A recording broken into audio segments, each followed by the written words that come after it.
Hi all. Challenger ആപ്പിന്റെ പുതിയൊരു YouTube ക്ലാസ്സിലേക്ക് എല്ലാവർക്കും സ്വാഗതം. നമ്മൾ പതിവ് പോലെ നമ്മുടെ മിക്സഡ് PYQ സെക്ഷൻ ആണ് ചെയ്യാനായിട്ട് പോകുന്നത് കേട്ടോ.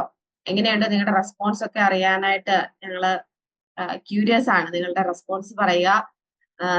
നിങ്ങൾക്ക് PYQs ചെയ്തിട്ട് ഓക്കെ ആണോ, അതോ നിങ്ങൾക്ക് സബ്ജക്ട് വൈസ് ക്ലാസ്സുകളാണോ നിങ്ങൾക്ക് ആവശ്യം?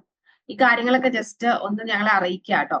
അപ്പൊ ഈ PYQ സെക്ഷൻ ചെയ്യുന്നതോടെ നിങ്ങൾക്ക് ഏകദേശം മനസ്സിലാവുമല്ലോ ഏതൊക്കെ ടോപ്പിക്കുകളാണ് നിങ്ങൾക്ക് ബുദ്ധിമുട്ട്, ഏതിലൊക്കെയാണ് നിങ്ങൾ വീക്ക് എന്ന്. അപ്പൊ അതിൽ നിന്ന് നിങ്ങൾക്ക് കുറെ കൂടെ ഡീപ്പായിട്ട് ഏതൊക്കെ പോർഷൻസ് പഠിക്കണമെന്ന് മനസ്സിലാക്കാനായിട്ട് പറ്റും.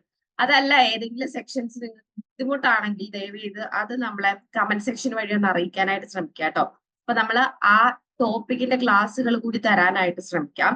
ഇപ്പൊ തൽക്കാലം നമ്മൾ ടോപ്പിക് വൈസ് ക്ലാസ്സുകൾ സ്റ്റാർട്ട് ചെയ്യാത്തത് ടോപ്പിക് ഇങ്ങനെ കിടക്കുവാണ്. അപ്പൊ നമ്മൾ സ്റ്റാർട്ട് ചെയ്താൽ അത് കംപ്ലീറ്റ് ചെയ്യണം. അതിന് എന്താണ് വ്യക്തമായിട്ടുള്ള ഓഡിയൻസ് ഉണ്ടാവണം, ഉണ്ടെന്നുള്ള ഒരു അറിവ് നമുക്ക് വേണം. എങ്കിലാണ് നമുക്ക് ആ ഒരു ടോപ്പിക് വൈസ് സെക്ഷൻസ് ഒക്കെ സ്റ്റാർട്ട് ചെയ്യാനായിട്ട് പറ്റും. അപ്പൊ നിങ്ങൾ നിങ്ങളുടെ അഭിപ്രായങ്ങൾ അറിയിക്കുക. നിങ്ങൾക്ക് എന്തെങ്കിലും ആവശ്യങ്ങൾ ഉണ്ടെങ്കിൽ അറിയിക്കുക. കമന്റ് സെക്ഷൻ വഴി ഇതൊക്കെ ഒന്ന് അറിയിക്കാനായിട്ട് ശ്രമിക്കുക. അപ്പോൾ നമ്മുടെ പുതിയൊരു മിക്സഡ് PYQ സെക്ഷനിലേക്ക് എല്ലാവർക്കും സ്വാഗതം. RRB പഠിക്കുന്നവർക്ക് വേണ്ടിയിട്ടാണ് മെയിൻ ആയിട്ട് PYQ സെക്ഷൻസ് നമ്മൾ ചെയ്യുന്നത്. SSC, CGL, CHSL, മറ്റ് യൂണിഫോം പോസ്റ്റുകൾക്ക് പഠിക്കുന്നവര് എല്ലാവർക്കും ഈ PYQ സെക്ഷൻ വളരെയധികം പ്രയോജനപ്പെടുത്താവുന്നതാണ് കേട്ടോ. നിങ്ങൾ ഏത് ടോപ്പിക്കിലാണ് വീക്ക് എന്ന് കണ്ടുപിടിക്കാൻ, ഇതിനകത്ത് നമ്മൾ സയൻസ് സെക്ഷൻ ഉൾപ്പെടുത്തുന്നില്ല. സയൻസ് ഇല്ല, ബാക്കിയുള്ള സെക്ഷൻസ് ആണ് കൊടുത്തിരിക്കുന്നത്. ജിയോഗ്രഫി, ഹിസ്റ്ററിയും എക്കണോമിക്സും ഒക്കെ കൊടുത്തിട്ടുണ്ട്. പൊളിറ്റി ഉണ്ട്. അപ്പൊ നിങ്ങൾക്ക് ഏത് സെക്ഷനാണ് ഇതിനകത്ത് ബുദ്ധിമുട്ടുള്ളത് എന്ന് നിങ്ങൾക്ക് കണ്ടുപിടിക്കാനായിട്ട് പറ്റും. ഞാൻ ഓൾറെഡി പറഞ്ഞു തന്നായിരുന്നു, നിങ്ങൾ മാർക്ക് ഡിവിഷൻ വെച്ച് ഇത് ഓരോന്നും എടുക്കുവാണെങ്കിൽ വളരെ കുറച്ച് മാർക്കിനേ ഉണ്ടാവുള്ളൂ.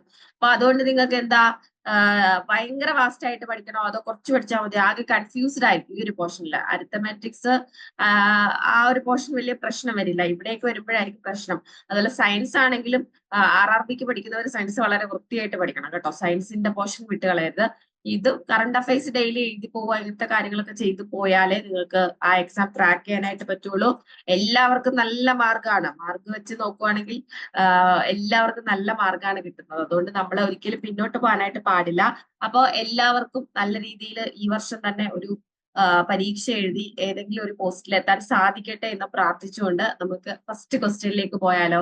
അപ്പൊ നമ്മുടെ മിക്സഡ് PYQ സെക്ഷനിലെ first question. Okay, which of the following are west flowing rivers? പടിഞ്ഞാറോട്ട് ഒഴുകുന്ന നദികൾ ഏതൊക്കെയാണെന്നാണ് ക്വസ്റ്റ്യൻ. ഗോദാവരി, മഹാനദി, കൃഷ്ണ, കാവേരി, ഗംഗ, യമുന, മാഹി, സബർമതി. അപ്പോ നദികളെ പറ്റി നിങ്ങൾക്ക് നല്ല ഒരു ഗ്രാഹ്യം ഉണ്ടായിരിക്കണം. നദികള് എങ്ങോട്ടാണ് ഒഴുകുന്നത്, എവിടെയാണ് പോയി പതിക്കുന്നത്. മെയിൻ ആയിട്ട് നമുക്ക് ഹിമാലയൻ റിവേഴ്സിന്റെ കാര്യം നമ്മൾ മെയിൻ ആയിട്ട് നോക്കും അല്ലെ. പിന്നീടാണ് നമ്മൾ ഈ പറയുന്ന ഉപദ്വീപ ഇന്ത്യയിലെ നദികളെ പറ്റി നോക്കുക.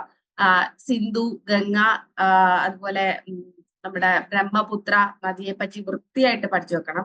ഇവിടെ നമ്മുടെ അടുത്ത് വെസ്റ്റ് ഫ്ലോയിങ് റിവർ, പടിഞ്ഞാറ് ഭാഗത്തേക്ക് ഒഴുകി എത്തുന്ന റിവർ ഏതാണെന്നാണ് ക്വസ്റ്റ്യൻ. ഓക്കെ, അപ്പൊ നമ്മുടെ അറബിക്കടലിൽ പതിക്കണം അല്ലെ. ഇവിടെയാണ് അറബിക്കടൽ അല്ലെ, അറേബ്യൻ സീ വരുന്നത്. അപ്പൊ ഇവിടെ പതിക്കുന്ന നദി ഏതാണെന്നാണ് ക്വസ്റ്റ്യൻ. അപ്പൊ പഠിക്കണമെങ്കിൽ വൃത്തിയായിട്ട് എന്ത് വേണം, ഈ നദികൾ എവിടെയാണ് പതിക്കുന്നതെന്ന് അറിഞ്ഞിരിക്കണം. ഓക്കെ, അപ്പൊ ഇതിനകത്ത് ആൻസർ ആയിട്ട് വരുന്നത് മാഹിയും സബർമതിയുമാണ്. മാഹി നദിയും അതുപോലെ സബർമതി നദിയുമാണ് വെസ്റ്റ് ഫ്ലോയിങ് റിവർ ആയിട്ട് വരുന്നത്. നോക്കിക്കേ, ഇത് വെസ്റ്റ് ഫ്ലോയിങ് റിവേഴ്സിന്റെ ജസ്റ്റ് ഞാൻ നിങ്ങൾക്ക് മനസ്സിലാക്കുന്നതിന് വേണ്ടിയിട്ട് ഒരു ഫിഗർ കൊടുത്തിരിക്കുകയാണ്. വെസ്റ്റ് ഫ്ലോയിങ് ആയിട്ടുള്ള റിവേഴ്സിന് എക്സാമ്പിൾ ആണ് ലൂണി. ഓക്കെ, കണ്ടോ, സബർമതി, മാഹി, നർമ്മദ, കണ്ടോ, ഇതെല്ലാം എപ്പോഴും ചോദിക്കുന്നതാണ്. നമ്മുടെ നമ്മുടെ പെരിയാർ വരില്ലേ, പെരിയാർ, കേരളത്തിലെ പെരിയാർ കണ്ടോ, പെരിയാർ ഏതാണ് വരിക, വെസ്റ്റ് ഫ്ലോയിങ് റിവർ ആണ് വരുന്നത്. ശരാവതി വെസ്റ്റ് ഫ്ലോയിങ് റിവർ ആണ്. പമ്പ വെസ്റ്റ് ഫ്ലോയിങ് റിവർ ആണ്, കണ്ടോ, പമ്പ, ശരാവതി, അതുപോലെ തന്നെ ഭാരതപ്പുഴ, ഇതെല്ലാം വെസ്റ്റ് ഫ്ലോയിങ് റിവർ ആണ്. ശരാവതി, കാളിന്തി, സുറായി, കണ്ടോ, മാണ്ഡവി, കണ്ടോ, വതർന, ഇതെല്ലാം. താപ്തിയും നർമ്മദയും എപ്പോഴും ചോദിക്കുന്നതാണ് കേട്ടോ. താപ്തിയും നർമ്മദയും എപ്പോഴും ചോദിക്കുന്നതാണ്. മാഹി, സബർമതി, കണ്ടോ, ഭദ്ര, എല്ലാം ഈ നദികളൊക്കെ വെസ്റ്റ് ഫ്ലോയിങ് റിവേഴ്സ് ആണ്. അത്യാവശ്യമുള്ളവർ ജസ്റ്റ് ഒന്ന് നോട്ട് ചെയ്ത് വെച്ചേക്കാം. ഓക്കെ, അത്യാവശ്യം ഒന്ന് നോട്ട് ചെയ്ത് വെച്ചേക്ക. ലൂണി പ്രീ വൈക്യു ആണ്. ലൂണീനെ പറ്റി ചോദിച്ചിട്ടുണ്ട്. അതുപോലെ തന്നെ താപ്തി നർമ്മദ എപ്പോഴും ചോദിക്കുന്നതാണ്. താപ്തിയും നർമ്മദയും എപ്പോഴും ചോദിക്കുന്ന ക്വസ്റ്റ്യൻ ആണ്. രണ്ടും വെസ്റ്റ് ഫ്ലോയിങ് ആണ്. നമ്മുടെ ബ്രഹ്മപുത്ര, പെരിയാർ, പമ്പ ഒക്കെ വെസ്റ്റ് ഫ്ലോയിങ് റിവേഴ്സ് ആണ്. നമുക്ക് കേരളത്തിലെ റിവേഴ്സ് പഠിക്കാനായിട്ട് അത്യാവശ്യമായിട്ട് നിങ്ങൾ പഠിക്കേണ്ട കാര്യമില്ല. PSC നോക്കുന്നുണ്ടെങ്കിൽ മാത്രം നിങ്ങൾ കേരളത്തിലെ റിവേഴ്സ് പഠിച്ചാൽ മതി. ഓക്കെ, അപ്പൊ ജസ്റ്റ് എപ്പോഴും നിങ്ങൾ റിവർ ഒക്കെ പഠിക്കുമ്പോൾ ഇങ്ങനെ ഒരു ഫിഗർ എടുത്ത് വെക്കുക. അത് എവിടെ നിന്നാണ് ഒഴുകി വരുന്നത്, എങ്ങോട്ടാണ് ഒഴുകി പോകുന്നത്, അതിന്റെ ട്രൈബ്യൂട്ടറസ്, അതിന്റെ ഡിസ്ട്രിബ്യൂട്ടറീസ് ഒക്കെ പഠിക്കാനായിട്ട് ശ്രമിക്കാം. ഓക്കെ, അപ്പൊ വെസ്റ്റ് ഫ്ലോയിങ് റിവേഴ്സ് ഏതൊക്കെയാണ് നമ്മൾ പറഞ്ഞത്? മാഹിയും അതുപോലെ തന്നെ സബർമതിയുമാണ്. ഓപ്ഷനിലെ മാഹിയും സബർമതിയുമാണ് വെസ്റ്റ് ഫ്ലോയിങ് റിവേഴ്സ് എന്ന് പറയുന്ന. ബാക്കി ഗോദാവരി, മഹാനദി, കൃഷ്ണ, കാവേരി, ഗംഗ, യമുന ഒക്കെ ഏതാണ്? ഈസ്റ്റ് ഫ്ലോയിങ് റിവേഴ്സ് ആണ്. ഓക്കെ, ഈസ്റ്റ് ഫ്ലോയിങ് റിവർ ആയിട്ടാണ് പഠിക്കാം. ഓക്കെ, അപ്പൊ അതൊന്ന് ഓർത്ത് വെച്ചേക്കാം. അടുത്ത ക്വസ്റ്റ്യൻ നോക്കിക്കേ. Part 4A of the Indian Constitution was inserted in the Indian Constitution through dash constitutional amendment. ഏത് അമെന്റ്മെന്റ് വഴിയാണ് Part 4A ഇന്ത്യൻ കോൺസ്റ്റിറ്റ്യൂഷനിൽ ആഡ് ചെയ്തതെന്നാണ് ക്വസ്റ്റ്യൻ അല്ലെ. Part 4Aയിൽ എന്താണ് പറയുന്നത്? Part 4Aയിൽ എന്താണ് പറയുന്നത്?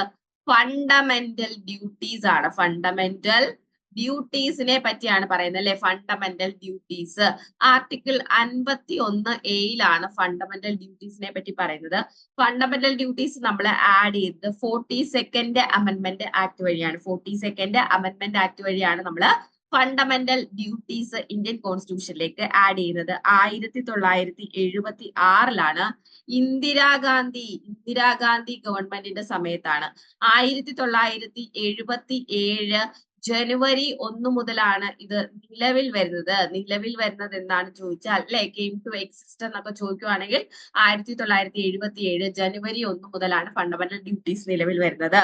നിലവിൽ വരുന്ന സമയത്ത് അല്ലെങ്കിൽ ആഡ് ചെയ്യുന്ന സമയത്ത് 10 ഫണ്ടമെന്റൽ ഡ്യൂട്ടീസ് ആണ് ഉണ്ടായിരുന്നത്. ആഡ് ചെയ്യുന്ന സമയത്ത് 10 ഫണ്ടമെന്റൽ ഡ്യൂട്ടീസ് ആണ് ഉണ്ടായിരുന്നത്. ഇന്ത്യൻ കോൺസ്റ്റിറ്റ്യൂഷൻ നിലവിൽ വരുന്ന സമയത്ത് എത്ര ഫണ്ടമെന്റൽ ഡ്യൂട്ടീസ് ഉണ്ടായിരുന്നെന്ന് ക്വസ്റ്റ്യൻ ചോദിച്ചാൽ 0 ഇന്ത്യൻ കോൺസ്റ്റിറ്റ്യൂഷൻ നിലവിൽ വരുന്ന സമയത്ത് ഇന്ത്യൻ കോൺസ്റ്റിറ്റ്യൂഷൻ ഫണ്ടമെന്റൽ ഡ്യൂട്ടീസ് ഉണ്ടായിരുന്നില്ല. ഓക്കെ, നമ്മള് 42nd അമെന്റ്മെന്റ് വഴി ഫണ്ടമെന്റൽ ഡ്യൂട്ടീസ് ആഡ് ചെയ്താണ്. 4A എന്ന് പറയുന്ന പാർട്ട്, 51A എന്ന് പറയുന്ന ആർട്ടിക്കിൾ നമ്മൾ ആദ്യം 10 ഫണ്ടമെന്റൽ ഡ്യൂട്ടീസ് ആണ് ആഡ് ചെയ്തത്. 51Aയിലെ കുഞ്ഞ് A തൊട്ട് നമ്മൾ ABCDEFGHIJ വരെ നമ്മള് 10 ഫണ്ടമെന്റൽ ഡ്യൂട്ടീസ് ആഡ് ചെയ്ത് വെച്ചിട്ടുണ്ട്. 10 ഫണ്ടമെന്റൽ ഡ്യൂട്ടീസ് നിങ്ങൾ പഠിക്കണം, ക്വസ്റ്റ്യൻ ചോദിക്കും കേട്ടോ. ലാസ്റ്റ് നമ്മള് 86th അമെന്റ്മെന്റ് അല്ലെ, 2002 86th അമെന്റ്മെന്റ് വഴി നമ്മൾ എന്താണ് 21A എന്ന് പറയുന്ന ആർട്ടിക്കിൾ ആഡ് ചെയ്തതിന്റെ കൂടെ എന്താണ് നമ്മള് എഡ്യൂക്കേഷൻ, വിദ്യാഭ്യാസ മൗലികാവകാശങ്ങളുടെ കൂട്ടത്തിൽ ആഡ് ചെയ്തു അല്ലെ. 6 മുതൽ 14 വയസ്സ് വരെയുള്ള കുട്ടികൾക്ക് എന്താണ് ഫണ്ടമെന്റൽ എഡ്യൂക്കേഷൻ കൊടുക്കണം. അത് അല്ലെങ്കിൽ ആ കുട്ടികൾക്ക് അത് എന്താണ് മൗലിക അവകാശമാണ് ഈ എഡ്യൂക്കേഷൻ കിട്ടുക എന്നുള്ള 21A നമ്മൾ ആഡ് ചെയ്തതിന്റെ കൂട്ടത്തിൽ 51A നമ്മള് കെ എന്ന് പറഞ്ഞിട്ട് പുതിയൊരു ആർട്ടിക്കിൾ കൂടി ആഡ് ചെയ്തു. 51Aയില് കുഞ്ഞ് കെ. ഓക്കെ, അപ്പൊ ആ കെയിൽ നമ്മൾ ആഡ് ചെയ്തത് എന്താണ് 6 മുതൽ 14 വയസ്സ് വരെയുള്ള കുട്ടികൾക്ക് എഡ്യൂക്കേഷൻ കൊടുക്കേണ്ടത് അവരുടെ പേരൻസിന്റെ ഡ്യൂട്ടിയാണ് എന്ന ഫണ്ടമെന്റൽ ഡ്യൂട്ടി ആയിട്ട് നമ്മൾ ആഡ് ചെയ്തു. 6 to 14.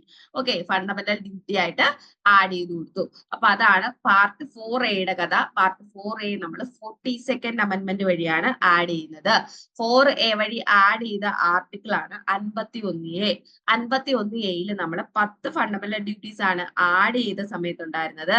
കറന്റ്ലി, നിലവിലെന്നും പറഞ്ഞാണ് ക്വസ്റ്റ്യൻ. കറന്റ്ലി 11 ഫണ്ടമെന്റൽ ഡ്യൂട്ടീസ് ആണ് 51Aയിലുള്ളത്. കറന്റ്ലി 11 ഫണ്ടമെന്റൽ ഡ്യൂട്ടീസ് ആണുള്ളത്. ലാസ്റ്റ് ആഡ് ചെയ്ത ഫണ്ടമെന്റൽ ഡ്യൂട്ടീസ് 51Aന്റെ കെ ആണ്. കെയിൽ എന്താ പറഞ്ഞേ 6 മുതൽ 14 വയസ്സ് വരെയുള്ള കുട്ടികൾക്ക് എഡ്യൂക്കേഷൻ നൽകേണ്ടത് അവരുടെ പേരൻസിന്റെ ഫണ്ടമെന്റൽ ഡ്യൂട്ടി ആണെന്ന് പറയുന്ന ആർട്ടിക്കിൾ ആണ് എന്ന് പറയുന്നത് 51A കെ എന്ന് പറയുന്നത്. ഇതിൽ നിന്നൊക്കെ ക്വസ്റ്റ്യൻ ചോദിക്കുകയെ 42nd അമെന്റ്മെന്റിനെ പറ്റി ക്വസ്റ്റ്യൻ ചോദിക്കും. 42nd അമെന്റ്മെന്റ് നിങ്ങൾ കേട്ടിട്ടില്ലേ? മിനി കോൺസ്റ്റിറ്റ്യൂഷൻ എന്നറിയപ്പെടുന്ന അമെന്റ്മെന്റ് ആണ്. മിനി കോൺസ്റ്റിറ്റ്യൂഷൻ എന്നറിയപ്പെടുന്ന അമെന്റ്മെന്റ് ആണ്. 42nd അമെന്റ്മെന്റ് വഴിയാണ് പ്രിയാമ്പിൾ, നമ്മുടെ ഇന്ത്യൻ കോൺസ്റ്റിറ്റ്യൂഷന്റെ ആമുഖം ഒരേ ഒരു തവണ മാത്രം നമ്മൾ അമെന്റ് ചെയ്തിരിക്കുന്നത്. സോഷ്യലിസ്റ്റ്, സെക്യുലാർ, ഇന്റഗ്രിറ്റി തുടങ്ങിയ വാക്കുകളാണ് നമ്മൾ പ്രിയാമ്പിളിൽ 42nd അമെന്റ്മെന്റ് വഴി ആഡ് ചെയ്തത്. സോഷ്യലിസ്റ്റ്, സെക്യുലാർ, ഇന്റഗ്രിറ്റി എന്നീ വാക്കുകൾ നമ്മൾ എവിടെ ആഡ് ചെയ്തു? കോൺസ്റ്റിറ്റ്യൂഷന്റെ പ്രിയാമ്പിളിൽ ആഡ് ചെയ്ത അമെന്റ്മെന്റ് ആണ് 42nd അമെന്റ്മെന്റ് എന്നുള്ള വാക്ക്. അമെന്റ്മെന്റ് എന്നുള്ള ഈ പറയുന്ന ആക്ട് എന്ന് പറയുന്നത്. ഓക്കെ, അപ്പൊ 4A എന്താണ്? ഫണ്ടമെന്റൽ ഡ്യൂട്ടീസ് ആണ്. ഫണ്ടമെന്റൽ ഡ്യൂട്ടീസ് നമ്മൾ എവിടുന്നാ കടമെടുത്തത്? ഫണ്ടമെന്റൽ ഡ്യൂട്ടീസ് എന്ന് പറയുന്ന ആശയം നമ്മൾ USSRൽ നിന്ന് കടമെടുത്തതാണ് അല്ലെ. ഫണ്ടമെന്റൽ ഡ്യൂട്ടീസ് എന്ന് പറയുന്ന ആശയം നമ്മൾ USSR അല്ലെങ്കിൽ റഷ്യയിൽ നിന്ന് കടമെടുത്ത ആശയമാണെന്നുള്ള കാര്യം ഓർത്തു വെച്ചേക്കാം. ഓക്കെ, അപ്പോ ഇത്രയും കാര്യങ്ങൾ ഓർത്തിരിക്കാമോ? ഫണ്ടമെന്റൽ ഡ്യൂട്ടീസ് ഇന്ത്യൻ കോൺസ്റ്റിറ്റ്യൂഷനിൽ ആഡ് ചെയ്യാനായിട്ട് ശുപാർശ ചെയ്ത കമ്മിറ്റിയാണ് Swaran Singh committee. Swaran Singh committee fundamental duties Indian കോൺസ്റ്റിറ്റ്യൂഷനിൽ ആഡ് ചെയ്യാനായിട്ട് ശുപാർശ ചെയ്ത കമ്മിറ്റിയുടെ പേരാണ് സ്വരൺ സിംഗ് കമ്മിറ്റി. അതും കൂടി ഓർത്തു വെച്ചേക്കാം. അപ്പൊ എന്തൊക്കെ പഠിച്ചു? 51A ഫണ്ടമെന്റൽ ഡ്യൂട്ടീസ് ആഡ് ചെയ്യുന്ന സമയത്ത് 10 ഫണ്ടമെന്റൽ ഡ്യൂട്ടീസ് ആണ് ഉണ്ടായിരുന്നത്. ആഡ് ചെയ്ത് കഴിഞ്ഞതിന് ശേഷം നമ്മൾ 2002 86ാമത്തെ അമെന്റ്മെന്റ് വഴി നമ്മൾ വിദ്യാഭ്യാസം മൗലികാവകാശമാക്കി മാറ്റിയ കൂട്ടത്തിൽ 51A 11ാമതൊരു ഫണ്ടമെന്റൽ ഡ്യൂട്ടി കൂടി ആഡ് ചെയ്തു. ആ ഡ്യൂട്ടി 6 മുതൽ 14 വയസ്സ് വരെയുള്ള കുട്ടികൾക്ക് വിദ്യാഭ്യാസം കൊടുക്കേണ്ടത് അവരുടെ രക്ഷിതാക്കളുടെ മൗലിക കടമയാണെന്നുള്ള ഒരു ഫണ്ടമെന്റൽ ഡ്യൂട്ടിയാണ് നമ്മൾ ആഡ് ചെയ്തത്. 42nd അമെന്റ്മെന്റ് വഴിയാണ് ഫണ്ടമെന്റൽ ഡ്യൂട്ടീസ് ഇന്ത്യൻ കോൺസ്റ്റിറ്റ്യൂഷനിൽ ആഡ് ചെയ്തത്. 1976 ഇന്ദിരാഗാന്ധി പ്രധാനമന്ത്രി ആയിരിക്കുന്ന സമയത്താണ് എന്ത് ആഡ് ചെയ്തത്? ഈ ഫണ്ടമെന്റൽ ഡ്യൂട്ടീസ് നമ്മൾ ആഡ് ചെയ്യുന്നത്. 1977 ജനുവരി 1 ഈ 42nd അമെന്റ്മെന്റ് ആക്ട് നിലവിൽ വരുന്നത്. അന്നു മുതലാണ് ഇന്ത്യയിൽ ഫണ്ടമെന്റൽ ഡ്യൂട്ടീസും നിലവിൽ വന്നത്. നിലവിൽ വരുന്ന സമയത്ത് 10 ഫണ്ടമെന്റൽ ഡ്യൂട്ടി, ഇപ്പോൾ 11 ഫണ്ടമെന്റൽ ഡ്യൂട്ടീസ്. അപ്പൊ അത്യാവശ്യം അത്രയും പോയിന്റ്സ് ഈ ഒരു ക്വസ്റ്റ്യനുമായിട്ട് റിലേറ്റ് ചെയ്ത് ഓർത്തിരിക്കാനായിട്ട് ശ്രമിക്കാം. ഓക്കെ, അടുത്ത ക്വസ്റ്റ്യൻ. സിദ്ധു കാനു ഇവര് leaders of which of the following tribal rebellions? Sidhu Kanu ഇവർ രണ്ടുപേരും ഏത് ട്രൈബൽ റിബലിയന്റെ നേതാക്കളായിരുന്നു എന്നാണ് ക്വസ്റ്റ്യൻ. ഓപ്ഷനിൽ മാപ്പിള റിബലിയൻ, സന്താൾ റിബലിയൻ, കോള്, മുണ്ട. ഇതെല്ലാം ഇന്ത്യയുടെ സ്വാതന്ത്ര്യ സമര ചരിത്രത്തിൽ ഇന്ത്യയുടെ പല ഭാഗങ്ങളിലായിട്ട് നടക്കുന്ന റിബലിയൻസ് ആണ്. ഇതില് സിദ്ധു കാനു നേതൃത്വം കൊടുത്തത് ഏത് റിബലിയൻ ആയിരുന്നു കുഞ്ഞുങ്ങളെ? സിദ്ധു കാനു നേതൃത്വം കൊടുത്തത് സാന്താൾ റിബലിയൻ ആണ്. സാന്താൾ കലാപത്തിന് നേതൃത്വം കൊടുത്ത വ്യക്തികളാണ് സിദ്ധു കാനു അല്ലെ. അപ്പൊ നമ്മുടെ ഇന്ത്യയുടെ രാഷ്ട്രീയ ചരിത്രത്തിൽ അല്ലെങ്കിൽ ഇന്ത്യയുടെ സ്വാതന്ത്ര്യ സമര ചരിത്രത്തിൽ ഒരുപാട് റിബലിയൻസ് പഠിക്കാനായിട്ടുണ്ട്. അതിന്റെ വർഷമൊക്കെ നിങ്ങളുടെ അടുത്ത് ചോദിക്കും. എന്നിട്ട് നമ്മുടെ അടുത്ത് ഇപ്പൊ ചോദിച്ച സാന്താൾ റിബലിയൻ ആണ് അല്ലെ. 1785 86 സമയത്താണ് ജാർഖണ്ഡിലെ രാജ്മഹൽ ഹിൽസിലാണ് ഈ പറയുന്ന സാന്താൾമാര് പാർത്തിരുന്നത് കേട്ടോ. സാന്താൾമാർ ഉണ്ടായിരുന്നത് ജാർഖണ്ഡിൽ, ഇപ്പോഴത്തെ ജാർഖണ്ഡിലെ രാജ്മഹൽ കുന്നിലാണ്. സിദ്ധു കാനു മുർമു ഇവരൊക്കെയാണ് ഇതിന്റെ നേതൃത്വം കൊടുത്തത്. ഇനി നമ്മുടെ സെമീന്ദാർസ്, അതായത് എക്സ്പ്ലോയിറ്റീവ് ആയിട്ടുള്ള ബ്രിട്ടീഷ് ഇന്ത്യയിലെ സെമീന്ദാർസിനെതിരെയുള്ള മെയിൻ ആയിട്ടുള്ളൊരു റിബലിയൻ ആണ് സാന്താൾ റിബലിയൻ എന്ന് പറയുന്നത്. വർഷം ചോദിക്കും 1855 56 സമയത്താണ്. സ്ഥലം ചോദിക്കും ജാർഖണ്ഡിലെ രാജ്മഹൽ കുന്നുകളിലാണ് സാന്താൾമാരുണ്ടായിരുന്നത്. ഇതൊരു പ്രത്യേക വിഭാഗമാണ് അല്ലെ. പ്രത്യേക വിഭാഗം ആൾക്കാരാണ് സാന്താൾമാർ എന്ന് പറയുന്നത്. അതുപോലെ ഇമ്പോർട്ടന്റ് ആയിട്ടുള്ള കുറച്ച് റിബലിയൻസും വർഷവും അതിന്റെ ലീഡേഴ്സും കൊടുത്തിട്ടുണ്ട്. സന്യാസി റിബലിയൻ 1763 മുതൽ 1800 വരെ ബംഗാളിൽ നടക്കുന്ന റിബലിയൻ ആണ്. 1763 മുതൽ 1800 വരെ ബംഗാളിൽ നടക്കുന്ന റിബലിയാണ് സന്യാസി റിബലിയൻ എന്ന് പറയുന്നത്. നേതൃത്വം കൊടുക്കാൻ പ്രത്യേകിച്ച് പേരുകളൊന്നുമില്ല. സന്യാസീസും ഫക്കീർസും ആണ്. സന്യാസി ഫക്കീർ റിബലിയൻ എന്നാ പറയാ. ഫക്കീർ കലാപം ഉണ്ട്. അപ്പോ ഇതെന്താണ്? ബ്രിട്ടീഷുകാരുടെ എക്കണോമിക് പോളിസീസിനെതിരെയുള്ള വളരെ മുൻപ് കാലത്തുണ്ടായിട്ടുള്ള ഒരു റിബലിയൻ ആണ് സന്യാസി റിബലിയൻ. ഈ സന്യാസി കലാപവുമായിട്ട് റിലേറ്റ് ചെയ്തിട്ടാണ് രവീന്ദ്രനാഥ ടാഗോർ ആനന്ദമഠം എഴുതുന്നത്. ബങ്കിം ചന്ദ്ര ചാറ്റർജി ആനന്ദമഠം എഴുതിയത് ഏതുമായിട്ട് റിലേറ്റ് ചെയ്തിട്ടാണ്? സന്യാസി റിബലിയനുമായിട്ട് റിലേറ്റ് ചെയ്തിട്ടാണ്. ഓക്കെ, ഇനി അടുത്തത് റിവോൾട്ട് ഓഫ് വേലുത്തമ്പി ദളവ ഒരു കലാപം നടത്തിയിട്ടുണ്ടായിരുന്നു. അത് നമ്മുടെ കേരളത്തിലെ തിരുവനന്തപുരത്താണ്. ഓക്കെ, ഈ നമ്മുടെ ഇവിടെ നടക്കുന്ന ബ്രിട്ടീഷ് അവരുടെ ഗവേണൻസിനെതിരെയാണ്, അവരുടെ നയങ്ങൾക്കെതിരെയാണ് 1808 9 കാലഘട്ടത്തില് ഈ പറയുന്ന വേലുത്തമ്പി റിവോൾട്ട് നടക്കുന്നത്. 1808 1809. വെല്ലൂർ മ്യൂട്ടണി വർഷം ചോദിച്ചിട്ടുണ്ട്. 1806 വെല്ലൂർ എവിടെയാണ്? തമിഴ്നാടിലാണ് അല്ലെ. അത് എവിടെ? ഇത് സത്യത്തിൽ തമിഴ്നാട്ടിലെ വെല്ലൂരിലുള്ള ഇന്ത്യൻ സിബോയിസ് ആണ്. 1857 നടക്കുന്ന ഇന്ത്യയുടെ 1ാം സ്വാതന്ത്ര്യ സമരത്തിന് മുൻപ് ഇവിടെ വെല്ലൂർ മ്യൂട്ടണി നടക്കുന്നുണ്ട്. അപ്പോ ബ്രിട്ടീഷ് റൂളിനെതിരെ നടക്കുന്ന വൺ ഓഫ് ദ ഏർലിയസ്റ്റ് മ്യൂട്ടണീസ് ആണ് വെല്ലൂർ മ്യൂട്ടണി. പൈക്ക റിബലിയൻ ചോദിച്ചിട്ടുണ്ട്. ഒഡീഷയിൽ എവിടെയാണ് നടന്നതെന്ന് ചോദിച്ചിട്ടുണ്ട്. 1817 പൈക്ക റിബലിയൻ ബക്ഷി ജഗബന്ധു ആണ് നേതൃത്വം കൊടുക്കുന്നത്. ബ്രിട്ടീഷുകാരുടെ ടാക്സേഷനെതിരായിട്ടുള്ള ഒരു മൂവ്മെന്റ് ആണ് പൈക്ക റിബലിയൻ 1817. വഹാബി മൂവ്മെന്റ് നടക്കുന്നത് ചോദിച്ചിട്ടുണ്ട്. ഓക്കെ, അപ്പൊ ബീഹാർ, ബംഗാൾ, നോർത്ത് വെസ്റ്റ് പ്രൊവിൻസുകളിലാണ് 1820 തൊട്ട് 1870 വരെ വഹാബി മൂവ്മെന്റ് നടക്കുന്നുണ്ട്. ഇത് ഇസ്ലാമിക് റിവൈവലിസ്റ്റ് മൂവ്മെന്റ് ആണ്. ഓക്കെ, ബ്രിട്ടീഷ് റൂളേഴ്സിനെതിരെയുള്ള നമ്മുടെ വഹാബി മൂവ്മെന്റ്. സെയ്ദ് അഹമ്മദ് ബറേൽവി ആണ് ഇതിന്റെ നേതൃത്വം. ഓക്കെ, സെയ്ദ് അഹമ്മദ് ബറേൽവി ആണ് ഇതിന്റെ നേതൃത്വം കൊടുക്കുന്നത്. Wahabi movement. Kol rebellion, Khasi rebellion ചോദിച്ചിട്ടുണ്ട്. ഛോട്ടാ നാഗ്പൂർ, ജാർഖണ്ഡിലെ ഛോട്ടാ നാഗ്പൂരിലാണ് കോൾ റിബലിയൻ 1831 തൊട്ട് 32 വരെയുള്ള ആ വർഷത്തിലാണ് കോൾ റിബലിയൻ നടക്കുന്നത്. കോൾ ട്രൈബൽ ലീഡേഴ്സ് ആണ് ഇതിന് നേതൃത്വം കൊടുക്കുന്നത്. ഖാസി റിബലിയൻ മേഘാലയയിലാണ് ചോദിച്ചിട്ടുണ്ട്. അതിനകത്ത് എന്താണ് തിരോട്ട് സിംഗ് എന്ന് പറഞ്ഞിട്ട് ഒരാളാണ് ഖാസി റിബലിയന് നേതൃത്വം കൊടുക്കുന്നത്. 1829 തൊട്ട് 1833 വരെയാണ് ഖാസി റിബലിയൻ. എപ്പോഴും നിങ്ങളുടെ അടുത്ത് ചോദിക്കും കേട്ടോ, എപ്പോഴും ചോദിക്കുന്ന ക്വസ്റ്റ്യൻസ് ആണ് ഈ റിവോൾട്ടുകൾ. ഇനിയും ഉണ്ട്, ഇനിയും വരുന്നുണ്ട്. മാപ്പിള റിബലിയനും മറ്റു കാര്യങ്ങൾ വരുന്നുണ്ട്. തൽക്കാലം ഞാൻ ഇതുകൊണ്ട് നിർത്തുവാണ്.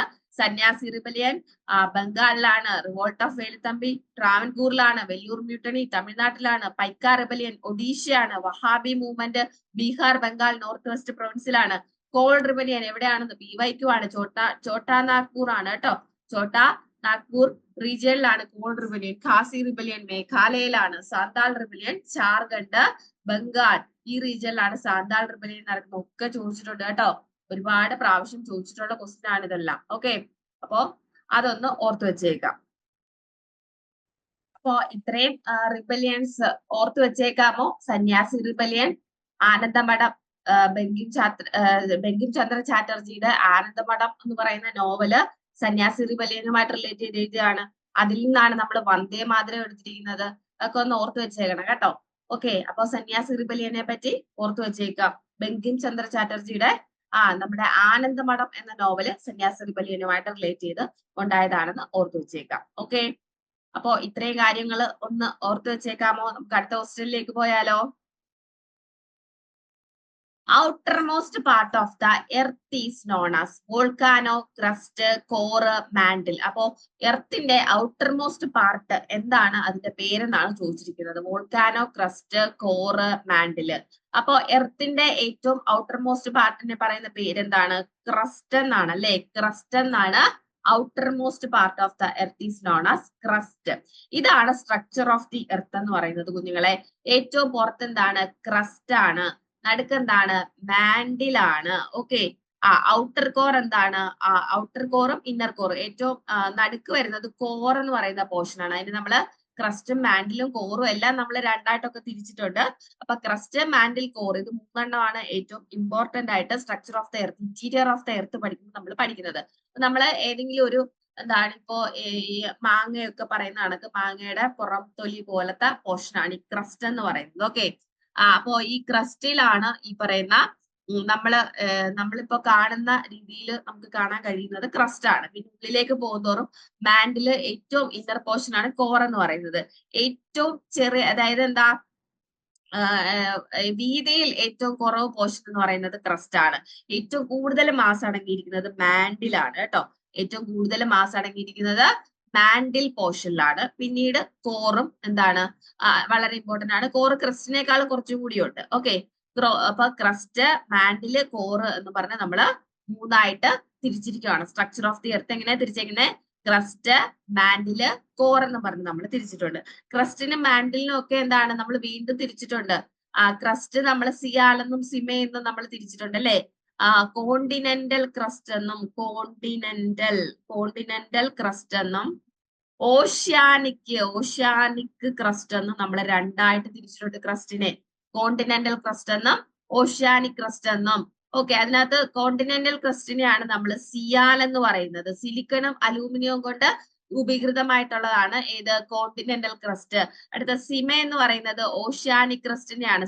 സിലിക്കണും മഗ്നീഷ്യവും കൊണ്ടാണ് ഏത് രൂപീകൃതമായിരിക്കുന്നത്? സിമ.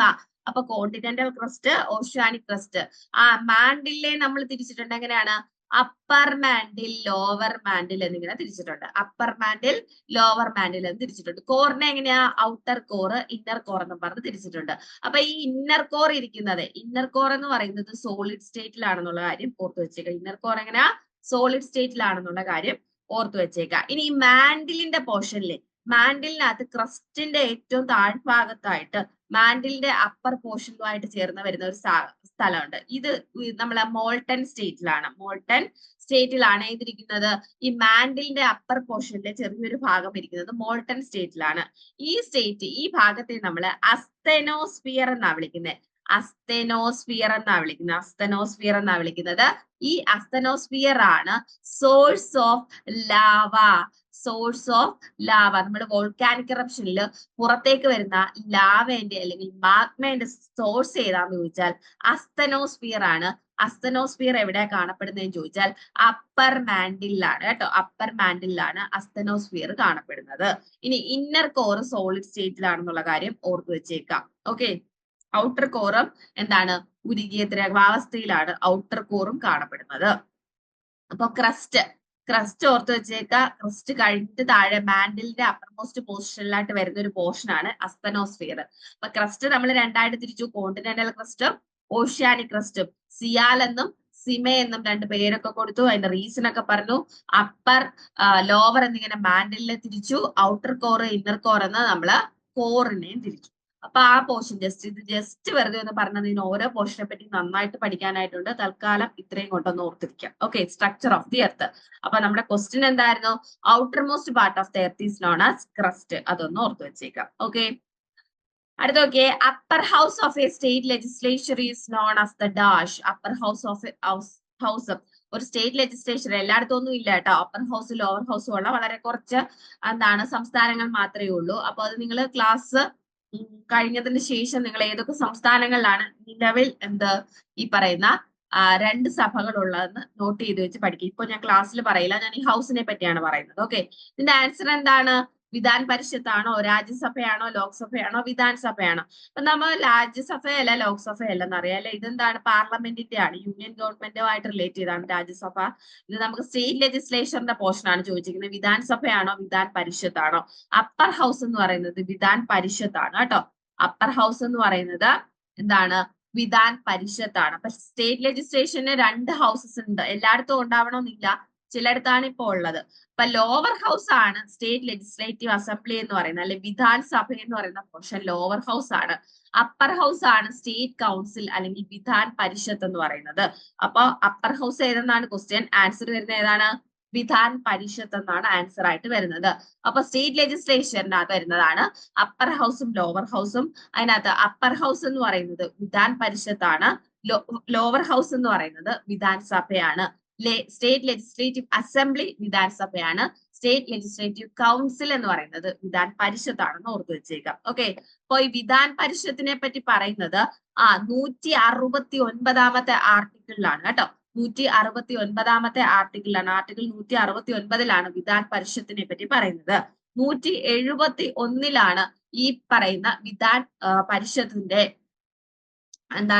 ആ മെമ്പേഴ്സിന്റെ എണ്ണത്തെ പറ്റി പറയുന്നത്. Legislative council of a state shall not have more than 1/3 of the total strength of the state assembly. ഇപ്പൊ നമ്മുടെ സ്റ്റേറ്റ് അസംബ്ലിയിൽ 140 പേരുണ്ടെങ്കിൽ ഈ 140/3 എത്ര ആണോ അത്രേ ആൾക്കാരിൽ കൂടാൻ പാടില്ല സ്റ്റേറ്റ് ലെജിസ്ലേറ്റീവ് കൗൺസിലിലെ മെമ്പേഴ്സ് എന്നാ പറയുന്നത്. പക്ഷെ 40 മെമ്പേഴ്സിൽ കുറയാനും പാടില്ല. മിനിമം നമ്പർ ഓഫ് മെമ്പേഴ്സ് എന്ന് പറയുന്നത് 40 ആണ്. സ്റ്റേറ്റ് ലെജിസ്ലേറ്റീവ് അസംബ്ലിയിലുള്ള ടോട്ടൽ മെമ്പേഴ്സിന്റെ 1/3 മെമ്പേഴ്സ് ആണ് ഇതിനകത്ത് ഉണ്ടാകാനായിട്ട് പറ്റുന്നത്. 171 പറയുന്നത്. വിധാൻ പരിഷത്തിലുള്ള മെമ്പേഴ്സ് ഡയറക്ട്ലി എലക്റ്റഡ് ആയിട്ടുള്ള മെമ്പേഴ്സ് അല്ല. 1/3 മെമ്പേഴ്സിനെ MLA എലക്ട് ചെയ്ത് വിടുന്നതാണ്. അതായത് വിധാൻ സഭയിലെ, അതായത് നമ്മുടെ സ്റ്റേറ്റ് ലെജിസ്ലേറ്റീവ് അസംബ്ലിയിൽ നിന്നുള്ള MLAs എലക്ട് ചെയ്ത് വിടുന്ന 1/3 മെമ്പേഴ്സ്. അതുപോലെ മുനിസിപ്പാലിറ്റീസിലും ഡിസ്ട്രിക്ട് ബോർഡ്സിലും ഒക്കെ സിറ്റിംഗ് മെമ്പേഴ്സ് ഉണ്ടല്ലോ, അത് 1/3 ആൾക്കാര് അവർ ഈ വിധാൻ പരിഷത്തിന് സ്റ്റേറ്റ് കൗൺസിലിനകത്ത് ഉണ്ടാവും 1/3 പേര്.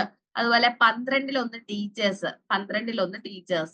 അതുപോലെ 6 ആളുകളെ എന്ത് ചെയ്യും? ഈ പറയുന്ന ഗവർണർ നോമിനേറ്റ് ചെയ്യും നമ്മൾ രാജ്യസഭയിലേക്ക് രാജ്യസഭയ്ക്ക് ഈക്വൽ ആയിട്ടുള്ള സ്റ്റേറ്റ് അസംബ്ലി സ്റ്റേറ്റിലെ സഭയാണ് അപ്പർ ഹൗസ് സ്റ്റേറ്റ് കൗൺസിൽ എന്ന് പറയുന്നത്. 12 ഗ്രാജുവേറ്റ്. അപ്പോ ഇത്രയും ആൾക്കാരാണ് ഏതിനകത്ത് ഉണ്ടാവുക, സ്റ്റേറ്റ് ലെജിസ്ലേറ്റീവ് കൗൺസിൽ അല്ലെങ്കിൽ വിധാൻ പരിഷത്തിൽ ഉണ്ടാവുക. ജസ്റ്റ് നോട്ട് ചെയ്ത് പഠിക്കുക. വിധാൻ പരിഷത്ത് എന്ന് പറയുന്നതിന്റെ അതിന്റെ ഫോർമേഷനുമായിട്ട് ബന്ധപ്പെട്ട ആർട്ടിക്കിൾ 169 ആണെന്ന് ഓർത്തു വെച്ചേക്കുക. 171 ഇതിന്റെ ടോട്ടൽ നമ്പർ ഓഫ് മെമ്പേഴ്സിന്റെ കാര്യം പറഞ്ഞിരിക്കുന്നത്. സ്റ്റേറ്റ് ലെജിസ്ലേഷനകത്തുള്ള 2 ഹൗസസ് ആണ്, ലോവർ ഹൗസും അപ്പർ ഹൗസും. എല്ലാ സ്റ്റേറ്റിലും ലോവർ ഹൗസും അപ്പർ ഹൗസും ഇല്ല. വളരെ കുറച്ച് സ്റ്റേറ്റുകൾക്ക് മാത്രമേ നിലവിൽ ലോവർ ഹൗസും അപ്പർ ഹൗസും ഉള്ളൂ. അപ്പൊ നിങ്ങൾക്കുള്ള അസൈൻമെന്റ് ആണ് ഏതൊക്കെ സ്റ്റേറ്റിനാണ് ലോവർ ഹൗസും അപ്പർ ഹൗസും ഉള്ളത്, ഇപ്പോ ഏതൊക്കെയോ സ്റ്റേറ്റ് നിർത്താൻ പോകുന്നു, ആ കാര്യങ്ങളൊന്ന് ഗൂഗിൾ ചെയ്ത് വെച്ച് പഠിക്കാനായിട്ട് ശ്രമിക്കാം. ഓക്കെ, അടുത്ത ക്വസ്റ്റ്യനിലേക്ക് പോയാലോ. അടുത്ത ക്വസ്റ്റ്യൻ നോക്കിയേ.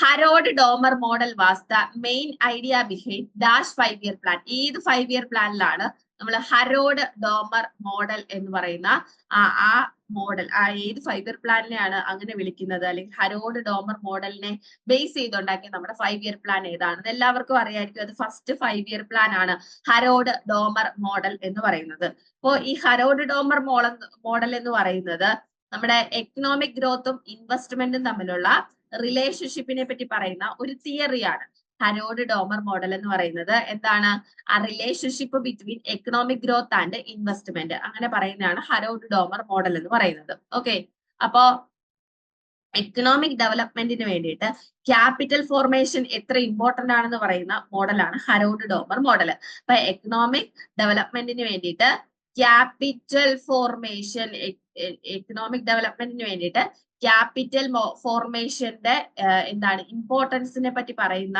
അതായത് മൂലധനം ഉണ്ടാക്കേണ്ടത് നമ്മുടെ എന്താണ് എക്കണോമിക് ഡെവലപ്മെന്റ് വളരെ ഇമ്പോർട്ടന്റ് ആണെന്ന് പറയുന്ന മോഡലാണ് ഹരോഡ് ഡോമർ മോഡൽ. അപ്പൊ അതിനെ ബേസ് ചെയ്തിട്ടുള്ള ഒരു മോഡലാണ് നമ്മുടെ ഫസ്റ്റ് 5-year പ്ലാൻ എന്ന് പറയുന്നത്. 1951 മുതൽ 56 വരെയാണ് അല്ലെ, 51 to 56 ആണ് ആ ഫസ്റ്റ് 5-year പ്ലാൻ. ആ സമയത്ത് ജവഹർലാൽ നെഹ്റു ആണ് നമ്മുടെ പ്രധാനമന്ത്രി.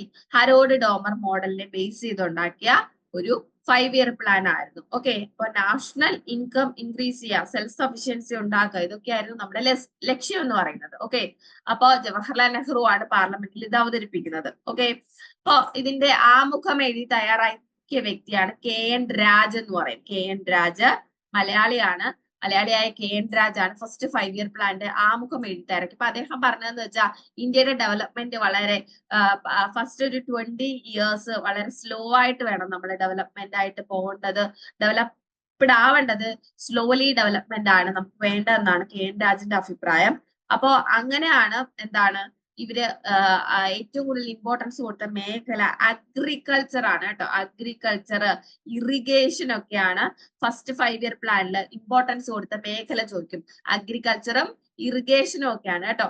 അപ്പോ ഏറ്റവും കൂടുതൽ അതിനകത്തൊരു അലോക്കേഷൻ ഉണ്ടായിരുന്നത് ഭക്രാനങ്കൽ ഡാമിന്റെ പണിക്ക് വേണ്ടിയിട്ടാണ് കേട്ടോ. ഭക്രാനങ്കൽ ഡാം ഈ ഫസ്റ്റ് 5-year പ്ലാനിൽ ഏറ്റവും കൂടുതൽ ഹ്യൂജ് ആയിട്ടുള്ള അലോക്കേഷൻ ഉണ്ടായിരുന്ന ഒരു മേഖലയാണ് ഭക്രാനങ്കൽ ഡാം എന്ന് പറയുന്നത്. ഹരോഡ് ഡോമർ മോഡലിനെ ബേസ് ചെയ്തിട്ടാണ് 1956 ആയപ്പോഴത്തേക്കും ആദ്യമായിട്ട് ഇന്ത്യയിൽ 5 IITs വന്നത്. ഏത് 5-year പ്ലാനിന്റെ സമയത്താണ് ചോദിക്കും. ഇന്ത്യയിൽ ഫസ്റ്റ് 5 IITs വരുന്നത് ഫസ്റ്റ് 5-year പ്ലാനിലാണ്. ഇന്ത്യയിൽ ആദ്യത്തെ 5 IITകൾ സ്ഥാപിതമാകുന്നത് ഫസ്റ്റ് 5-year പ്ലാനിന്റെ ടൈമിലാണ്. ടാർഗറ്റ് ചെയ്ത ഗ്രോത്ത് 2.1% ആണ്. അച്ചീവ് ചെയ്യുന്ന ഗ്രോത്ത് 3.6 ആണ്. സക്സസ്ഫുൾ പ്ലാൻ ആയിരുന്നു. ടാർഗറ്റഡ് ഗ്രോത്ത് 2.1 ആയിരുന്നു, അച്ചീവ് ചെയ്യുന്നത് 3.6 ആണ്. It was A successful plan എന്ന് ഓർത്തു വെച്ചേക്ക്. ആമുഖം എഴുതി തയ്യാറാക്കിയത് KN രാജ് ആണ്. 1951-56 വരെയാണ് അതിന്റെ മേഖല, അതിന്റെ ടൈം എന്ന് പറയുന്നത്. 56-ലാണ് ഇന്ത്യയിലെ ആദ്യത്തെ 5 IITകൾ സ്ഥാപിതമാകുന്നത്. ഏത് 5-year പ്ലാനിന്റെ സമയത്താണെന്ന് ചോദിച്ചാൽ അത് ഒന്നാമത്തെ 5-year പ്ലാനിന്റെ സമയത്താണ്. ഏത് മേഖലയ്ക്കാണ് ഇമ്പോർട്ടന്റ് കൊടുത്തത് ചോദിച്ചാൽ അഗ്രികൾച്ചർ, ഇറിഗേഷൻ തുടങ്ങിയ മേഖലയ്ക്കാണ് ഫസ്റ്റ് 5-year പ്ലാൻ ഇമ്പോർട്ടൻസ് കൊടുത്തത്. നമ്മൾ ഹരോഡ് ഡോമർ മോഡലിനെ ബേസ് ചെയ്തുണ്ടാക്കിയ 5-year പ്ലാൻ ആണ് ഫസ്റ്റ് 5-year പ്ലാൻ എന്ന് പറയുന്നത്. നമ്മൾ ഇടയ്ക്കിടയ്ക്ക് ഓരോ 5-year പ്ലാൻ പഠിക്കുന്നുണ്ടല്ലേ. ഇടയ്ക്ക് ഒരു 3rd 5-year പ്ലാൻ ഞാൻ ഇടയ്ക്ക് പറഞ്ഞു തന്നതാണ് എന്റെ ഒരു ഓർമ്മ. ഓക്കെ, അപ്പൊ ഫസ്റ്റ് 5-year പ്ലാൻ ഇട്ടാണ്. നിങ്ങൾ ആ 12 5-year പ്ലാനും അതിന്റെ ഇമ്പോർട്ടന്റ് ആയിട്ടുള്ള പോയിന്റുകൾ പഠിച്ചു വെക്കണം, ചോദിക്കും ക്വസ്റ്റ്യൻ കേട്ടോ. അടുത്ത question, under which of the following act the board of control was established in England to control and supervise the administration of British India. അപ്പോ ഈ താഴെ കൊടുത്തിരിക്കുന്ന ആക്ടുകളെല്ലാം എന്താണ്, റെഗുലേറ്റിംഗ് ആക്ട്, ചാർട്ടർ ആക്ട് രണ്ടെണ്ണം കൊടുത്തിട്ടുണ്ട്, 1813, 1793. ഇതെല്ലാം എന്താണ്, കമ്പനി റൂൾസിൽ വരുന്നതാണ് അല്ലെ. കമ്പനി റൂൾസ് ബ്രിട്ടീഷ് ഇന്ത്യക്ക് വേണ്ടിയിട്ട് കൊണ്ടുവന്ന നിയമങ്ങളെ നമ്മൾ രണ്ടായിട്ട് തിരിക്കും. ഒന്ന് കമ്പനി റൂൾസ്, രണ്ട് ക്വീൻ റൂൾസ് എന്ന് പറയും. കമ്പനി റൂൾസ് എന്ന് വെച്ചാൽ 1857 ഇന്ത്യയിലെ ഒന്നാം സ്വാതന്ത്ര്യ സമരം വരെ ഇന്ത്യയിൽ കമ്പനിയാണ് ഭരിച്ചുകൊണ്ടിരിക്കുന്നത്. കമ്പനി അല്ലെ, പഴശ്ശിരാജയിലൊക്കെ കേട്ടില്ലേ, കമ്പനി ഇതിന്റെ ഇത് കാണാൻ പോകുന്നേ ഉള്ളൂ എന്നൊക്കെ അല്ലേ മമ്മൂട്ടി പറയുന്നത്. അപ്പൊ ആ കമ്പനി റൂള്, അപ്പൊ കമ്പനി റൂൾ 1857 വരെ കമ്പനി റൂൾ ആണ്. അപ്പോഴാണ് പിന്നീട് ബ്രിട്ടീഷ് ഗവൺമെന്റിന് മനസ്സിലാവുന്നത് ഇവിടെ കമ്പനി ഭരിച്ചാൽ പറ്റില്ല. അങ്ങനെയാണ് പിന്നീട് ബ്രിട്ടീഷ് ഗവൺമെന്റ് ഫുള്ളി കമ്പനിയെ മാറ്റിയിട്ട് ഭരണം ഏറ്റെടുക്കുന്നത്. അതുവരെ നമ്മൾ അണ്ടർ കമ്പനിയായിരുന്നു. പക്ഷേ ബ്രിട്ടീഷ് ഗവൺമെന്റ് എന്ത് ചെയ്യുന്നുണ്ടായിരുന്നു, ഈ കമ്പനിയെ കൺട്രോൾ ചെയ്യാൻ വേണ്ടിയിട്ട് കുറെ നിയമങ്ങൾ പുറത്തിറക്കുന്നുണ്ടായിരുന്നു. അപ്പൊ അത് കമ്പനിക്ക് വേണ്ടിയിട്ടുള്ള റൂളാണ്. അപ്പൊ അതിനകത്ത് വരുന്നതാണ് ഫസ്റ്റ് റൂളാണ് റെഗുലേറ്റിംഗ് ആക്ട് ഓഫ് 1773. അപ്പൊ ഇതിന്റെ ആൻസർ ആയിട്ട് വരുന്ന ഏതാണ്, ബോർഡ് ഓഫ് കൺട്രോൾ വരുന്നത് അത് പിറ്റ്സ് ഇന്ത്യ ആക്ട് ഓഫ് 1784 ആണ് കേട്ടോ. ബോർഡ് ഓഫ് കൺട്രോൾ വരുന്നത്, ബോർഡ് ഓഫ് കൺട്രോൾ അതെ, ആരെ കൺട്രോൾ ചെയ്യാനാ, ബോർഡ് ഓഫ് കൺട്രോൾ വരുന്നത് 1784 ഇത് നമ്മുടെ ഈസ്റ്റ് ഇന്ത്യ കമ്പനീനെ കൺട്രോൾ ചെയ്യുന്നതിന് വേണ്ടിയിട്ട് വരുന്ന സെക്ഷൻ ആണ്. ബോർഡ് ഓഫ് കൺട്രോളും കോർട്ട് ഓഫ് ഡയറക്ടേഴ്സ് രണ്ടായിട്ട് തിരിയുവാണ് കേട്ടോ. ബോർഡ് ഓഫ് കൺട്രോൾ എന്നും കോർട്ട് ഓഫ് ഡയറക്ടേഴ്സ് എന്നും രണ്ടായിട്ട് ഇതിന്റെ അഡ്മിനിസ്ട്രേഷൻ തിരിയുവാണ് കമ്പനിയുടെ. അതെ, 1784 പിറ്റ്സ് ഇന്ത്യ ആക്ട് വഴിയാണ് കേട്ടോ. ബോർഡ് ഓഫ് കൺട്രോൾ വരുന്നത് 1784 പിറ്റ്സ് ഇന്ത്യ ആക്ട് വഴിയാണെന്ന് ഓർത്തിരിക്കുക. അപ്പൊ board of control 1784 East India കമ്പനിയുടെ അഡ്മിനിസ്ട്രേഷൻ പോളിസീസ് ഒക്കെ എന്താണ് ചെക്ക് ചെയ്യുന്നതിന് വേണ്ടിയിട്ടാണ് ബോർഡ് ഓഫ് കൺട്രോൾ വരുന്നത്. പിറ്റ്സ് ഇന്ത്യ ആക്ട് എന്ന് പറയുന്നത് ബ്രിട്ടീഷ് പ്രൈം മിനിസ്റ്റർ ആയ വില്യം പിറ്റ്, ഓക്കെ, വില്യം പിറ്റിന്റെ പേരിലാണ് പിറ്റ്സ് ഇന്ത്യ ആക്ട് വരുന്നത്. അപ്പോൾ പിറ്റ്സ് ഇന്ത്യ ആക്ടിലാണ് ബോർഡ് ഓഫ് കൺട്രോൾ വരുന്നത്. കമ്പനിയുടെ ഇന്ത്യയിലെ അഫയേഴ്സിന് എന്താണ് സിഗ്നിഫിക്കന്റ് ആയിട്ടുള്ള കൺട്രോൾ വരുത്തുന്നതിന് വേണ്ടിയിട്ടാണ് ബോർഡ് ഓഫ് കൺട്രോൾ കൊണ്ടുവരുന്നത്. Okay, 1784 Pitt's India act. Pitt's India act വരുന്നത് 1773 റെഗുലേറ്റിംഗ് ആക്ടിന്റെ അപാകതകൾ പരിഹരിക്കുന്നതിന് വേണ്ടിയിട്ടാണ്. റെഗുലേറ്റിംഗ് ആക്ടിന്റെ അപാകതകൾ, റെഗുലേറ്റിംഗ് ആക്ട് ആണ് ബ്രിട്ടീഷുകാർ ഇന്ത്യക്ക് വേണ്ടിയിട്ട് നിയമിക്കുന്ന അല്ലെങ്കിൽ കമ്പനീനെ കൺട്രോൾ ചെയ്യാൻ വേണ്ടിയിട്ട് ഉണ്ടാക്കുന്ന ആദ്യത്തെ നിയമം 1773 റെഗുലേറ്റിംഗ് ആക്ട് ആണെന്ന് ഓർത്തു വെച്ചേക്കുക. അപ്പോ ഈ ഒരു ബോർഡ് ഓഫ് കൺട്രോൾ വരുന്നതോടുകൂടി ഫുള്ളി അങ്ങ് കമ്പനി സ്വന്തമായിട്ട് ഇന്ത്യക്കാരെ ഭരിക്കുന്നത് അവസാനിപ്പിച്ചിട്ട് എന്താണ് ജോയിന്റ് അല്ലെങ്കിൽ ഡ്യുവൽ റൂൾ ആണ് വരുന്നത്. ബ്രിട്ടീഷ് ഗവൺമെന്റ് ശ്രദ്ധിക്കുന്നുണ്ട്, കമ്പനി ശ്രദ്ധിക്കുന്നുണ്ട്. ആ ഒരു മേഖലയിലേക്ക് പോവാണ് 1784 പിറ്റ്സ് ഇന്ത്യ ആക്ടിന് ശേഷം. ആദ്യത്തെ ആക്ട് ഏതാണെന്ന് ചോദിച്ചാൽ റെഗുലേറ്റിംഗ് ആക്ട് ആണെന്ന് ഓർത്തു വെച്ചേക്കാം. Okay, first act regulating act ആണ്. അടുത്തൊരു ക്വസ്റ്റ്യൻ ജസ്റ്റ് കറണ്ട് അഫയേഴ്സിൽ വരുന്നതാണ്, എങ്കിലും ഞാനിത് എടുത്തിട്ടത് ഇങ്ങനത്തെ ക്വസ്റ്റ്യൻസ് ചോദിക്കും കണ്ടോ എന്നൊക്കെ പറയാൻ വേണ്ടിയിട്ടാണ് കേട്ടോ. അപ്പൊ നിതി ആയോഗിന്റെ 2023 റിപ്പോർട്ട്, നിതി ആയോഗ് പല പല റിപ്പോർട്ടുകൾ പറഞ്ഞു. നിങ്ങൾ നിതി ആയോഗിന്റെ സൈറ്റ് എടുത്ത് നോക്കണം കേട്ടോ. www.com നിതി ആയോഗ് .in എന്നൊക്കെ പറഞ്ഞ് അടിച്ചു നോക്കിയാൽ മതി. അപ്പൊ നിതി ആയോഗിന്റെ ഒഫീഷ്യൽ സൈറ്റ് കിട്ടും. അതിനകത്ത് കുറെ പ്രൊജക്ടുകൾ കാണും. പ്രൊജക്ട് ശൂന്യ, അത് പ്രൊജക്ടുകൾ സ്കീംസ് എന്ന് പറഞ്ഞ് അടിച്ചു കൊടുത്താൽ മതി. പിന്നെ അവരുടെ റിപ്പോർട്ടുകൾ, അങ്ങനെ പ്രത്യേകിച്ച് ഓരോന്നും നമുക്ക് ആ സൈറ്റിൽ കാണാനായിട്ട് പറ്റും കേട്ടോ. അപ്പൊ അത് വെച്ച് നിങ്ങൾ നോക്കുമ്പോൾ lowest percentage of total population that is multi dimensionally poor ആയിട്ടുള്ള ആൾക്കാർ, പല ബഹുമുഖ രീതിയിൽ നമ്മൾ എന്താണ് ഈ പറയുന്ന പൂവർ ആയിട്ടുള്ള ആൾക്കാരെ നമ്മൾ എന്താണ് സെലക്ട് ചെയ്യുന്ന ആ ഒരു ക്രൈറ്റീരിയ നിതി ആയോഗ് കൊണ്ടുവന്നിട്ടുണ്ടായിരുന്നു. അതിനകത്ത് ടോട്ടൽ പോപ്പുലേഷനിനകത്ത് വളരെ കുറച്ച് ആൾക്കാർ മാത്രം മൾട്ടി ഡയമെൻഷനലി പൂവർ ആയിട്ടുള്ള ഇന്ത്യയിലെ സംസ്ഥാനം കേരളമായിരുന്നു. അത് ഇപ്പോഴും കേരളം തന്നെയാണ് കേട്ടോ. ഈ മൾട്ടി ഡയമെൻഷനലി പൂവർ ആയിട്ടുള്ള ആളുകൾ ഇന്ത്യയിൽ ഏറ്റവും കുറവുള്ളത് കേരളത്തിലായിരുന്നു. ഓർത്തു വെച്ചേക്കുക. 2023 നിതി ആയോഗിന്റെ റിപ്പോർട്ടാണ്. കറന്റ്ലി കേരളം തന്നെയാണ് മൾട്ടി ഡയമെൻഷനലി പൂവർ ആയിട്ടുള്ള ആൾക്കാർ കുറവായിട്ടുള്ള സ്റ്റേറ്റ് എന്ന് പറയുന്നത്. ജസ്റ്റ് ഒന്ന് നോക്കി ചെയ്ത് കറണ്ട് അഫയേഴ്സിനകത്തൊക്കെ വരുന്ന ക്വസ്റ്റൻ ആട്ടോ. അടുത്ത ഈ ക്വസ്റ്റൻ കൂടി നോക്കിക്കേ. Who among the following was the last sultan of Delhi sultanate? Delhi സുൽത്താനേറ്റിന്റെ ലാസ്റ്റ് സുൽത്താൻ ആരാണ്, അല്ലെങ്കിൽ ലാസ്റ്റ് റൂളർ ആരാണെന്നാണ് ചോദിച്ചിരിക്കുന്നത്. ഫിറോസ് ഷാ തുഗ്ലക്, സിക്കന്ദർ ലോധി, മുഹമ്മദ് ബിൻ തുഗ്ലക്, ഇബ്രാഹിം ലോധി. നമുക്കറിയാം ഈ നമ്മുടെ സുൽത്താനേറ്റ് കഴിഞ്ഞതിന് ശേഷം നമുക്ക് വരുന്നത് ഏതാണ്, മുഗളാണ് അല്ലെ. മുഗൾ രാജവംശം സ്ഥാപിക്കുന്നത് ആരാണ്, ബാബർ ആണ് അല്ലെ. ബാബറാണ്. ബാബറും ഇബ്രാഹിം ലോധിയുമായിട്ടുള്ള യുദ്ധമല്ലായിരുന്നോ? ബാബറും ഇബ്രാഹിം ലോധിയും കൂടെ 1526 വരുന്ന പാനിപ്പത്ത് യുദ്ധം അല്ലെ. ഫസ്റ്റ് പാനിപ്പട്ട് യുദ്ധത്തിലല്ലേ, ഫസ്റ്റ് പാനിപ്പട്ട് പാനിപ്പട്ട് യുദ്ധത്തിലല്ലേ ബാബറും ഇബ്രാഹിം ലോധിയും കൂടെ ഉള്ള യുദ്ധത്തിലല്ലേ ഇബ്രാഹിം ലോധിനെ പരാജയപ്പെടുത്തി ബാബർ മുഗൾ സാമ്രാജ്യം സ്ഥാപിക്കുന്നത്. അപ്പോ last sultan of Delhi sultanate എന്ന് പറയുന്നത് ഇബ്രാഹിം ലോധിയാണ്. ഡൽഹി സുൽത്താനേറ്റ് എടുക്കുവാണെങ്കിൽ മൊത്തത്തിൽ 5 സുൽത്താനേറ്റ് രാജവംശങ്ങളുണ്ട് അല്ലെ. സ്ലേവ് ഡൈനാസ്റ്റി, അതുപോലെ എന്താണ് തുഗ്ലക് ഡൈനാസ്റ്റി, സോറി ഇതിന്റെ ഇടയ്ക്ക് എന്താണ്, ഇതിന്റെ ഇടയ്ക്ക് വേറെ ഡൈനാസ്റ്റി ഉണ്ടല്ലോ, slave dynasty, Khilji dynasty, Tughlaq dynasty, Sayyid, Lodhi. ഇങ്ങനെ 5 ഡൈനാസ്റ്റീസ് ആണ്. സ്ലേവ്, ഖിൽജി, തുഗ്ലക്, സെയ്ദ്, ലോധി. അപ്പൊ ആദ്യത്തെ സുൽത്താനേറ്റ് രാജവംശം ഏതാന്ന് വെച്ചാൽ സ്ലേവ് ആണ്. ഡൽഹി സുൽത്താനേറ്റിന് ഫൗണ്ടേഷൻ ഉണ്ടാക്കിയ ആള് അത് ആരായിരുന്നു? മുഹമ്മദ് നമ്മുടെ സ്ലേവ് ഡൈനാസ്റ്റിയിലെ കുത്ബുദ്ദീൻ ഐബക്ക് ആണ് അല്ലെ. കുത്ബുദ്ദീൻ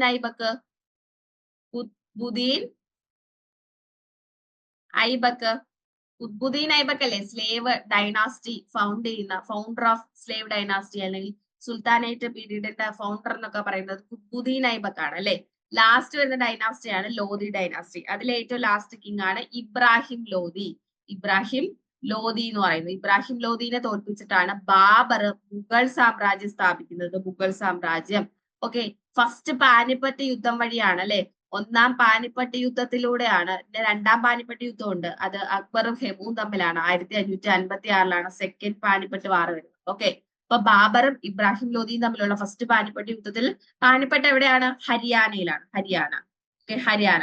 അപ്പൊ ഈ പാനിപ്പട്ട് യുദ്ധത്തില് ബാബർ ഇബ്രാഹിം ലോധിനെ തോൽപ്പിച്ച് സ്ഥാപിക്കുന്ന വംശമാണ് മുഗൾ രാജവംശം എന്ന് പറയുന്നത്. ഓക്കെ, അപ്പൊ ജസ്റ്റ് അതൊക്കെ ഒന്ന് പഠിക്കണം. നമുക്ക് സുൽത്താനേറ്റ് മുഗളും ഒക്കെ നോക്കിയിട്ട് വേണം അടുത്ത ക്ലാസ്സിൽ വരാനായിട്ട് കേട്ടോ. തൽക്കാലം നമ്മളൊരു 10 ക്വസ്റ്റ്യൻസ് ആണ് നോക്കിയത്. അപ്പൊ ഈ ക്വസ്റ്റ്യൻസും അതിന്റെ കൂടെയുള്ള എക്സ്പ്ലനേഷനും നിങ്ങൾക്ക് ഉപകാരപ്രദമായി എന്ന് വിശ്വസിക്കുന്നു. അടുത്തൊരു ക്ലാസ്സിൽ നമുക്ക് വീണ്ടും ഒരു 10 ക്വസ്റ്റ്യനും അതിന്റെ എക്സ്പ്ലനേഷനുമായിട്ട് വീണ്ടും കാണാം. അതുവരെ എല്ലാവർക്കും thank you so much. Thank you all.